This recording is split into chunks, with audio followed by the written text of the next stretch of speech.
Welcome to the Library of Wisdom. In today's video, we dive into the Insight book summary of Do Not Believe Everything You Think by Joseph Nguyen. Joseph Nguyen is not only a renowned author but also a life coach and YouTuber dedicated to helping individuals recognize and leverage their inherent abilities. This book serves as a guide to overcoming self-doubt and anxiety by transforming your thought patterns, leading to a happier and more peaceful life. To make the content more accessible, I will walk you through its 9 chapters in detail.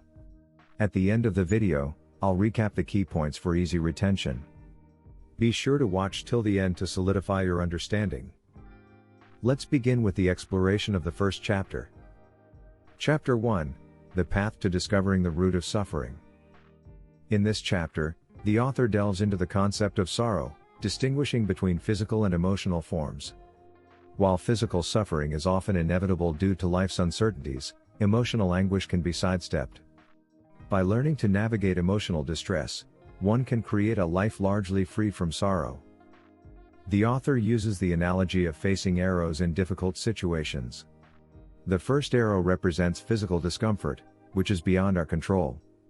The second arrow symbolizes our emotional response to the situation, which we can influence through our actions and mindset. Drawing on Gautam Buddha's teaching, the author highlights that our reactions to external events shape our emotional experiences. It is emphasized that prolonged focus on a problem can exacerbate suffering. Every individual encounters both positive and negative experiences daily, but the degree of sadness experienced varies. This highlights the importance of mental strength in managing emotional responses. The author's quest for understanding led him to various practices, including seminars, meditation, and yoga, but he still felt incomplete. It was only after meeting his spiritual guru that he realized the role of the mind in causing suffering. The guru explained that one's mind can either be a supportive ally or a destructive force, depending on how it is cultivated.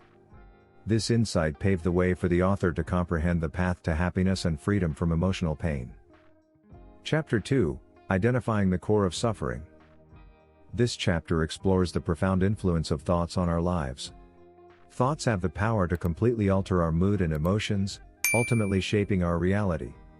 Individuals who harbor negative thoughts often find themselves trapped in a cycle of anger, fear, and worry, viewing those around them with suspicion. This negativity clouds their judgment, leading to poor decision-making. Conversely, individuals with a positive mindset tend to attract happiness and success. They navigate life with a sense of contentment, even amidst challenges, appreciating the blessings they have. The same situation can evoke different responses from two people based on their thoughts. One may find joy in having a modest home, while another may feel discontented with a larger house. The chapter illustrates this concept with a story of a young monk struggling to meditate due to external distractions. Despite seeking solitude near a waterfall, he found himself disturbed by the sounds of nature. Only when he meditated in the middle of a river, away from all external disturbances, did he realize that his distractions stemmed from his reactions, not the surroundings themselves. This story underscores the idea that our thoughts, rather than external circumstances, are the true source of suffering. It emphasizes the importance of cultivating a positive mindset to ease our struggles. Chapter 3: The Purpose of Our Thoughts. Our minds are constantly abuzz with about 6,000 thoughts each day, largely shaped by our interactions with the world. Surprisingly, most of these thoughts tend to be negative, a phenomenon rooted in our evolutionary history. Throughout time, humans have faced natural disasters and other threats, leading to the development of a negative bias as a survival mechanism. This bias predisposes us to anticipate and prepare for the worst in any given situation. In the modern era, where survival is not as precarious, this negative bias often hinders our pursuit of happiness.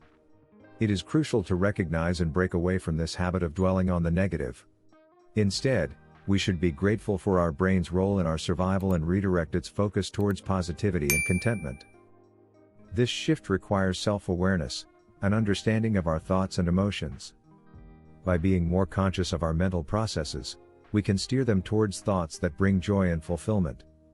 This newfound perspective can lead to a sense of wholeness and a brighter outlook on life. Chapter 4: Understanding Thoughts and Thinking. Have you ever wondered where your ideas originate? While many attribute them to their thinking process, it's not always the case. Thoughts are universal creations that have been with us since childhood, requiring no external energy or force to manifest. They come to us effortlessly and uncontrollably throughout the day. The key distinction lies in understanding the concept of thinking. Thinking involves deliberating on our thoughts, considering whether we want them to materialize in reality. It's about engaging with the ideas that come to mind, deciding their significance and potential impact on our lives. To illustrate this, consider the following exercise. Think about how much money you'd like to earn annually. Whatever amount first comes to mind, multiply it by 10. Notice how this exercise makes you feel. Your emotions in this scenario are shaped by how you think about the situation, not the initial thought itself. Many people have no issue with their thoughts. The challenge arises when they start actively thinking about them. By improving our way of thinking and focusing on the positive effects a thought can have, we can shift our emotions towards a more positive outlook. Chapter 5: The Power of Positive Thinking. In the previous chapter, we explored the direct relationship between thoughts and feelings.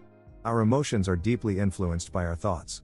Excessive contemplation of a particular idea often leads to negative emotions. For instance, constantly dwelling on the fear of going out at night can induce stress and anxiety. While many believe that thinking positively can solve everything, the truth is more nuanced. The key lies not in thinking positively, but in thinking minimally. Consider this: try to recall the most beautiful moment of your life. Chances are, you won't remember what you were thinking at that time. This is because you were fully immersed in the experience, devoid of excessive thought. When we cease overthinking, we naturally feel better. Happiness stems from living in the present moment, rather than being preoccupied with thoughts. To achieve true contentment, it's essential to free ourselves from the shackles of overthinking and embrace life as it comes. By reducing our mental chatter, we open ourselves up to a happier, more fulfilling existence. Chapter 6: Quieting the Mind. Have you ever wondered how to stop thinking, especially when thoughts seem to be the root cause of our suffering? Consider this story. A warrior approached a sage, inquiring about heaven and hell. The sage, unimpressed by the warrior's appearance, dismissively sent him away, remarking on his unkempt state. Enraged, the warrior drew his sword, prompting the sage to calmly explain that this anger was hell. Upon reflecting on his emotions, the warrior found peace and enlightenment, akin to heaven. This tale mirrors how our emotions can dictate our reality. Similarly, when faced with threats or challenges, our brain often switches into a defensive mode, like a warrior.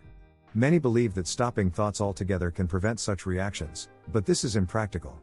Instead, the key lies in altering our response to thoughts.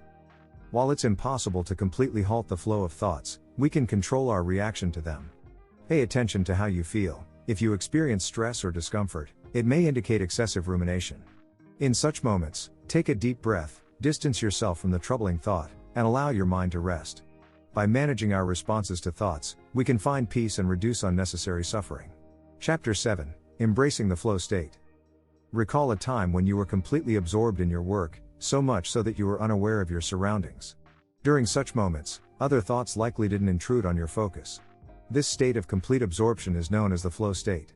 In this state, individuals immerse themselves so deeply in a task that they derive enjoyment from it, disregarding external distractions and inner thoughts or feelings. Achieving a state of flow is akin to non-thinking. Your subconscious mind takes over while you concentrate solely on the task at hand. This phenomenon is often referred to as being in the zone, a state commonly experienced by athletes during peak performance. In this state, athletes focus solely on executing their skills, without worrying about external factors or outcomes. By reducing excessive worry and fear, you can enhance your ability to achieve a flow state. This is a world where action takes precedence over thought, leading to increased productivity and success. So, shed your worries, fears, and doubts, and immerse yourself fully in your work. Chapter 8: The Subjectivity of Good and Bad. It's essential to recognize that what is considered right or wrong can vary from person to person. Our perceptions are shaped by our environment, culture, and individual attitudes.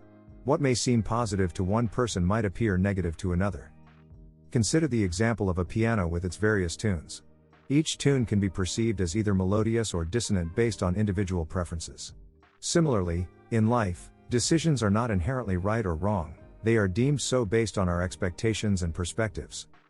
Just as a pianist playing a song may hit wrong notes, leading to a dissonant tune, life's decisions may sometimes not align with our expectations.